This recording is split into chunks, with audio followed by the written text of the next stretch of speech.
Taurus, this is a special reading for September and October of 2019. It's a twin flames reading, and I'm doing this for a 2-month period because I just want to reach a certain number of people. This is not meant to be a timing type of reading, but just kind of the status of your twin flames relationship right now, and what it provides for you. I got this spread online from emeraldlotus.ca, which I assume is Canadian. And the other thing I'm going to do is in case you're somebody that just clicked on this and you really don't know if you have a twin flame situation going on. I didn't mention this to Scorpio. That was the first sign that I did. I think it's important to really pay attention to relationships, though, that are very full of drama, because sometimes people will say to me, I'm in a twin flames relationship, and it just sounds like the relationship from hell. So I don't know if, all relationships from hell would qualify as twin flames relationships, even though they can be tumultuous according to what it says here. I'm just going to read to you. There's a couple of excerpts very briefly. One is from soulevolution.org, and this website where I got the spread, quotes it.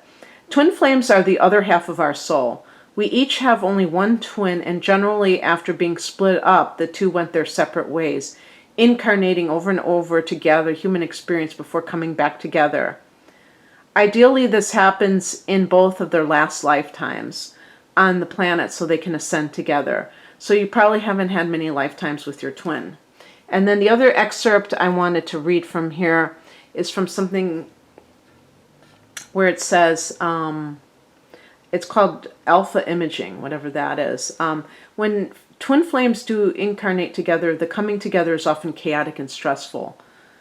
Physically, emotionally, mentally, and spiritually. Their relationship is very intense.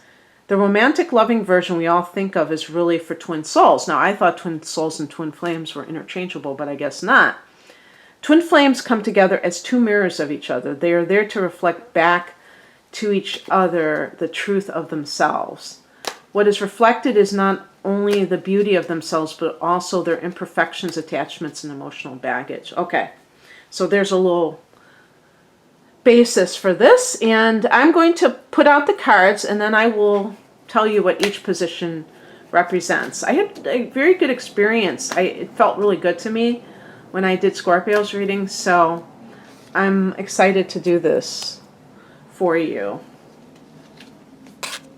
And I hope that you enjoy it.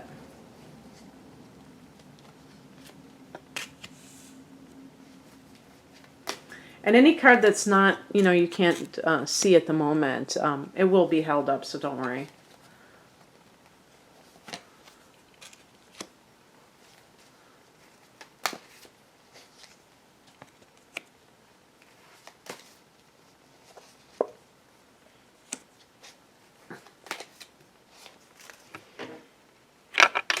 Okay.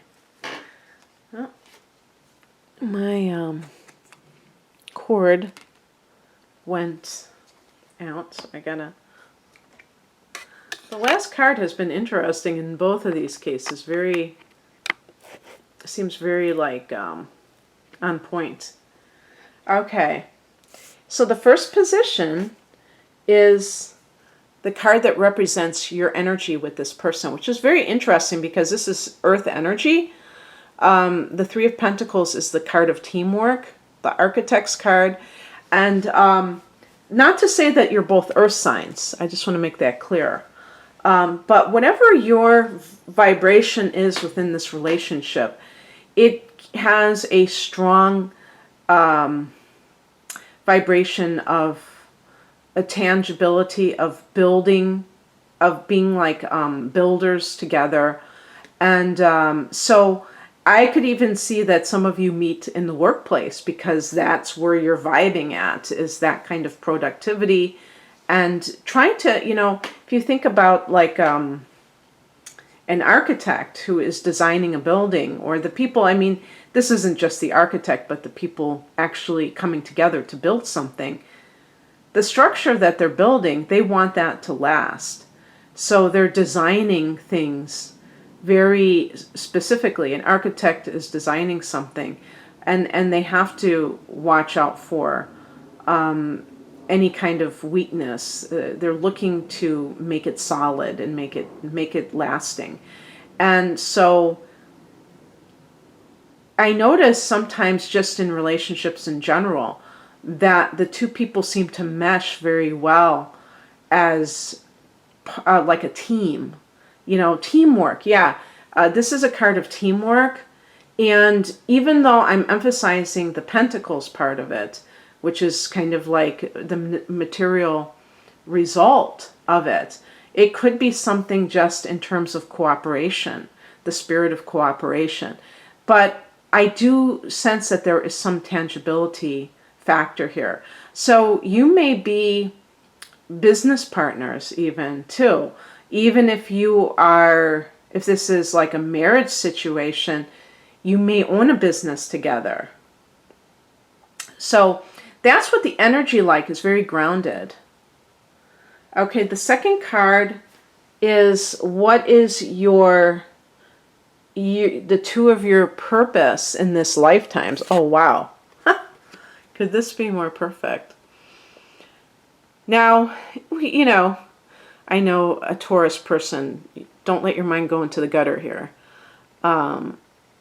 This is not just the sexual union, but the intimacy at the emotional level. And the nudity of this card represents stripping yourself bare, where you don't have any kind of pretenses. You're really showing who your authentic self is to your partner, and therefore you can have that intimate connection. And yes, of course, with the physical side of things, this could be the card that your purpose is like a tantric sex type of a thing, where you are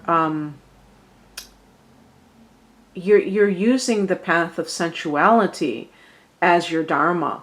That's kind of what tantric yoga is, because a lot of times in other religious or spiritual disciplines, there is kind of a deprivation of the senses, of kind of turning away from the senses. And the tantric path is about bringing them in. But the thing is, it's not an excuse to just be overindulgent. This is like using them in a very intentional way. Kind of the difference between people who are using plant medicine in a very intentional way versus partying on Saturday night, where there's a very clear set intention, and there's like a serious quality to it. It's not just kind of frivolous. And so this is your path, and it may look, when it's at the highest level, it transcends the body, I say. And like I said, it's not just the body anyway. The third position is an important lesson we must learn in this lifetime. Very apropos. That's another thing too. It's like these cards are really, really like speaking to me, like they're just solidifying here. I don't get this very often when I do other people's spreads. That's why I usually create my own, because it feels like kind of foreign to me, and this is totally resonating so far. So this is about, this card to me represents sowing one's oats. So the point, and this is kind of an interesting point for Taurus in general, which is how are we able to express our sensual nature, which is, we're born with bodies. So to try to totally deny that is kind of going against part of our nature. And it's almost, so it becomes unnatural, right? However, does that mean that we are indiscriminate? that we treat this part of our life very, dismissively, or carelessly is a better word. So in other words, Taurus can be a very sensual sign, but it's like this, I think the Lover's card is also for you to be with this person. So in other lifetimes, maybe there have been a theme of like multiple partners, or not devoting your energy to one person. And the Knight of Wands is somebody who is afraid of settling down. And that may be the thing. One of you may always be afraid of settling down. I have a feeling it's not you, Taurus, because you are typically the kind of person to even get married or move in together with somebody very young, or to have your first boyfriend or girlfriend very young. I have Taurus rising, and I was already having crushes on my male teachers when I was like 7 years old. So it's like people who have Taurus prominent tend to be, it's Venus ruled. So there's that love of relationship, of love itself. So it's a matter of commitment. And if you're the one Taurus who is, you have a twin flame who, that's the problem in the relationship, or that's the drama in it, is that they won't commit.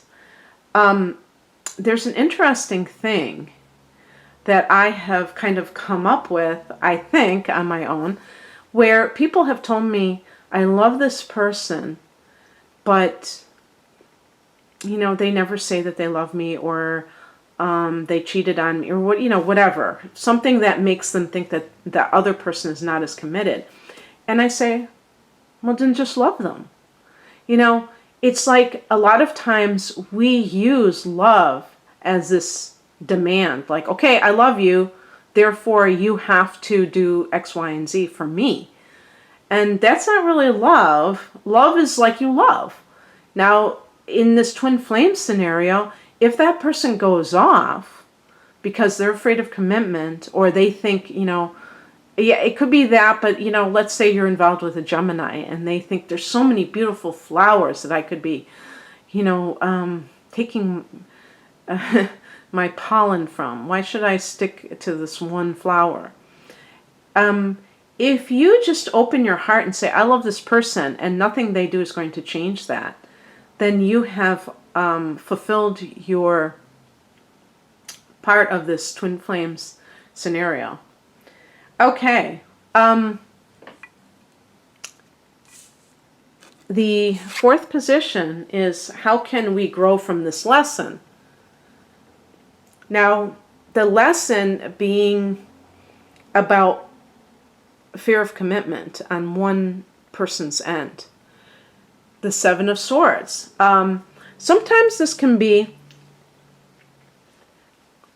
being able to detect when somebody is cheating. And the reason for detection is not to blame. It's just to say, well, you know what? You're not being honest with me, and that's something that I require in a relationship. And so I'm not going to tolerate this. And the way that I can show them I'm not going to tolerate it is I'm not going to be with you right now. The Seven of Swords can be going off on your own. And there's a certain kind of like stealthy quality sometimes with this card. So to me, at the very least, it's not making a big deal out of it. If you're going to go in a different direction than your twin flame, and remember, there is no such thing as time. And so it's not a matter of, it's just in this particular phase that this is happening. But it could be that somewhere down the line, you are realizing that you're no longer, you and this person no longer have something to, in common to work on, or maybe they're just not into it. And you don't make a big scene about it. You just like go off to live your life. And maybe this is even like you going off by yourself and not having anyone. Not just jumping from relationship to relationship, in other words. As a lesson, it means being able to be alone, to be by yourself.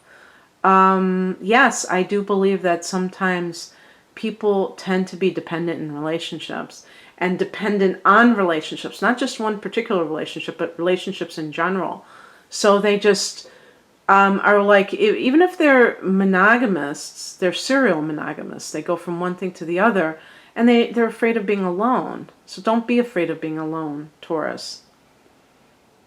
And that's really an important lesson for anyone, actually. It's not just for you, but for you specifically based on this reading.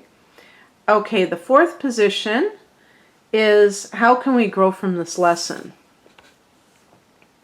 Well, I'd say practice makes perfect. This is about working on yourself, I feel.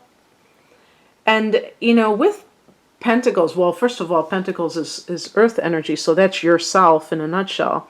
But also, I feel that this card represents that, the tangible elements, since it's Pentacles. So you're working on yourself in a way that is not abstract, that is very straightforward and down to earth. And let me think if I can give you an example. Well, just like what I was saying a minute ago, if you're the kind of person, Taurus, who tends to be addicted to relationships, so maybe your twin flame situation is currently on the rocks, as it were. And so what is the first impulse? Is your first impulse to jump right into a new relationship? I want to find somebody. Or can you take a breather and kind of integrate all that you've learned from this latest bout with your twin flame, and how you can use that, which is a mirror, again, being a twin flame situation, to improve upon yourself and to grow. And that's what work is. Work to me isn't like tedious and excuse me, it's hard or anything like that. It's something that is intentional, where you can see that there's room for improvement. The problem is when people don't think that they have anything that they need to change. And that can, sometimes Taurus can be like that, where it's kind of like a very stubborn viewpoint and not seeing that perhaps there are things that you need to change, things that you need to work on. You may have a good idea. You may be doing better than you did before, but you still have room for improvement. And one area may be possessiveness, where, for instance, when the Seven of Swords came up there, let's say that your twin has left you for another person. The natural impulse of a Taurus person could be to get obsessed about this, fixated, fixed sign, fixation, and maybe constantly call them, or have a big drama about it, instead of going off alone. I'm sorry. It's early in the morning. Still haven't really talked too much today. And just going off by yourself and in a contemplative sort of way. No, some people, they have to, go into like a big drama because their possession, which is that other person, is gone and they want it back. Okay, so that's really about you working on yourself. And let's see what else here. Number 5 is, let me see where number 5 is. Okay. I hope I read this correctly.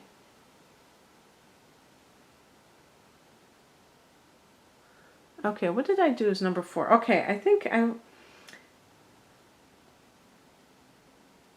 okay, I hope that the number 5 was supposed to be what our lives look like after completing this lesson. How we can grow from this lesson was number 4. And I hope I did these properly, because I was moving the cards around a lot. So this is 1, this is 2, 3, 4, 5. So in any case, if I, some of these cards you could pretty much, I still explained what it means. What our lives look after completing this lesson was this one. So if I somehow, maybe I repeated number 4 by accident, but let me just say that in case I misspoke. What our lives look like after completing this lesson is that you're working on your stuff and they're working on their stuff. But I'm glad that I brought up that point about working on yourself, because that's very important. But in other words, that you're only working on your stuff. You're not trying to change the other person. And that is such a pitfall in relationships. Where people, they're just focused on getting the other person to change, but they're not changing themselves. Okay. Number 6, something we can do to strengthen our bond. Oh, wow. This is weird. Now, this is an interesting card. Now, how can I read this card? One thing, this is a card of breaking it off very abruptly. So you might need to go. I mean, there are several cards here that suggest kind of like just cutting it off. And that can give you that space to really, check in with yourself and to be alone and to see how you feel when you're not connected to another person. So it's not about breaking off with that person and going into a new relationship. I don't feel. I feel like it's definitely something where you are, and really with that very definitive cut, because this is a clean break.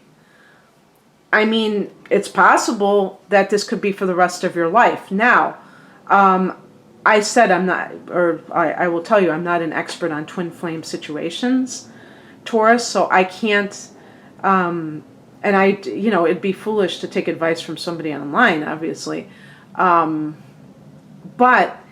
if there are some twin flame situations, or most of them are also toxic, they could be described as toxic because of what is coming up, even though it is of therapeutic value. Then, let's say the other person exhibits narcissistic tendencies. That could be mirroring it back to you and your tendency in that way. So they're still helping you, but you don't need all that help. In other words, you've learned that lesson. So you might have to break off with them for an indefinite period, which could even be this lifetime. Now, here's another possibility, which is kind of crazy. The 3 of Swords can indicate like a lover's triangle. Now, if you allow the relationship to be open, where you are allowing that person, because I'm assuming that most Taurus people would not want that type of relationship. You are much more in alignment with this lover's type of situation where you have just one person in your life. That's what I said about that possessive quality, where a Taurus person would typically, go crazy about any type of third party involved here. But what if you did that as a way to cure your possessiveness? And not because you're a doormat and you're allowing this person to walk all over you. All of what I'm saying, Taurus, has to be if you're operating at a higher level. And hopefully, if you're attracted to twin flames types of scenarios, that you have evolved spiritually enough to be able to entertain these notions in a sophisticated way, because this is not for the average Joe or Joanne to just like jump into something like a lover's triangle or a three-party situation, a triad, simply because you're afraid of losing that person. That would be the worst thing to do. This is like totally to kind of purify yourself of this notion that you have ownership over anybody. And also to get rid of this idea that there is a limited amount of love to go around. And you know what? I want, please, I'm going to say this right now. Please do not downvote me if you disagree with me, okay? You can write me a comment, but don't downvote me, because that could hurt my my algorithms and, you know, on YouTube, and I need everything I can get, okay? The point is that, because I just got something like that with your opposite sign Scorpio, where they didn't like something I said, they misunderstood what I said. And so I think they just like downvoted me. And that's not cool. You know, hear me out and just, you know, take it for what it's worth. Definitely, if you're not in that place yet, then that would not be the appropriate path for you. I'm looking at the highest level. And that's the only thing that comes up for me right now, what could possibly strengthen the relationship. And the 7th position is a way we can heighten our vibration. Okay. And I got the Queen of Wands. This is a very passionate and emotional combination. This is, in some cases, this can even be like having a child. But even for somebody who has a child, they still have this desire to be independent. So it wouldn't necessarily be that typical kind of 1950s version of home life, which, you know, there might be more than a few Taurus people that are attracted to that. This is really, though, I think about being very focused on positivity, feeding each other with positive thoughts. And these can come from all kinds of sources. But whatever is going on, it's that you are not dragging each other down, but lifting each other up through the kind of demeanor that you bring to the relationship. Now, the 9th position is something that your twin is mirroring for you. That's interesting. Okay. Well, I'm getting, you know, I've gotten a couple of fire cards. The Knight of Wands is supposed to actually connect with Sagittarius, but I connect it with Aries. And then we have, there was another card. Where was the other? That was, well, the Queen of Wands. I think that's Sagittarius. So both of the Knight of Wands and the Queen of Wands is attached to Sagittarius, but I associate that with Leo.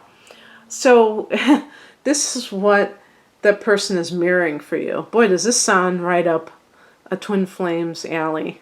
The Tower card is about sudden changes, release, that sense of like, you know, even calamity. So why would that be mirroring it for you? Is because Taurus is the antithesis of that. Taurus is usually the rock, okay? I told you I have Taurus rising, and I had, gosh, I think it was more than one person, but I had this friend of mine who said to me, you know, one thing I really like about you is you're so calm. And I said, I'm not calm. And I kind of like unnerved her, I think, because on the, you know, the rising sign is the surface.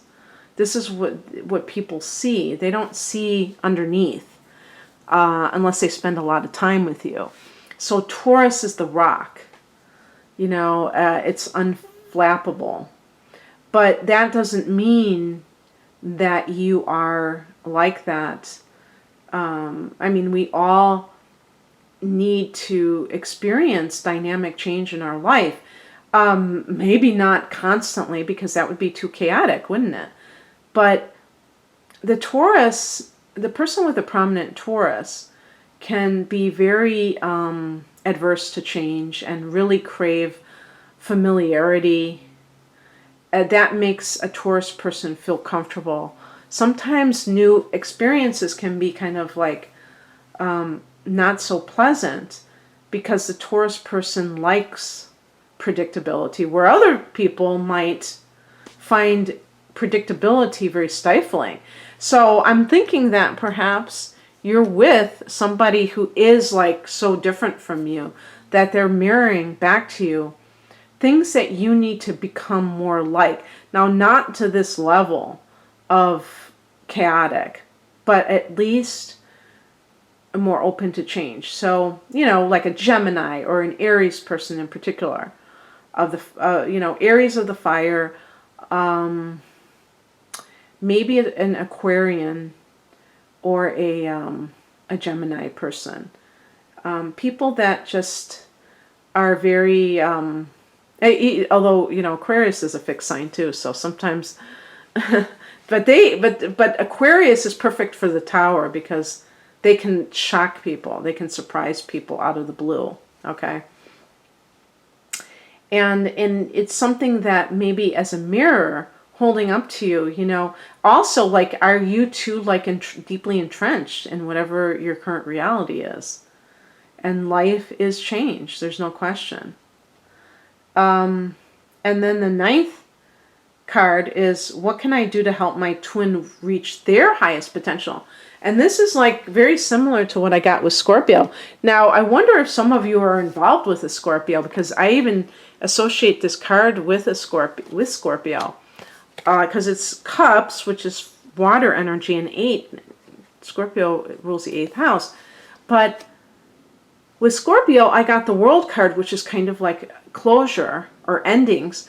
And with you, I got in the minor arcana the 8 of Cups, which is walking away from that which no longer serves you. Now, walk away. Walking away might help their highest potential. Is that even possible? Yes, because sometimes they may need to work something out. If they represent the Tower, and maybe even unto themselves, where they're just very like causing one dramatic situation after the other. Those types of people, you might get into that codependent trap where you try to save them from themselves. And in a sense, if the twin flame is a part of us, we're saving ourselves, right? Now that's, wrap your brain around that one. But whatever's going on, you can't do it. You can't avert disaster in others. They have to want it. So if they're living this high wire act life, and you're so calm and orderly, and you're not in that mode, it might be, you know, something that you feel compelled to do. You cannot, and maybe the best thing you can do to help them is to walk away from them, because it's not serving you anyway. But also, what can happen is that they can, you know, by being away from this stabilizing influence, and if they're very unstable, they will eventually come to a place where they will hit bottom, where they will be forced to change, forced to grow. You could actually retard that process if you are cleaning up their messes all the time, if that's the kind of twin flames relationship you have found yourself in. So I hope that this, you know, has given you some food for thought, Taurus. I have to say, I really am enjoying these readings, and I hope that you did too. And if you'd like a personal reading, the link to my website is below. Take care. Bye.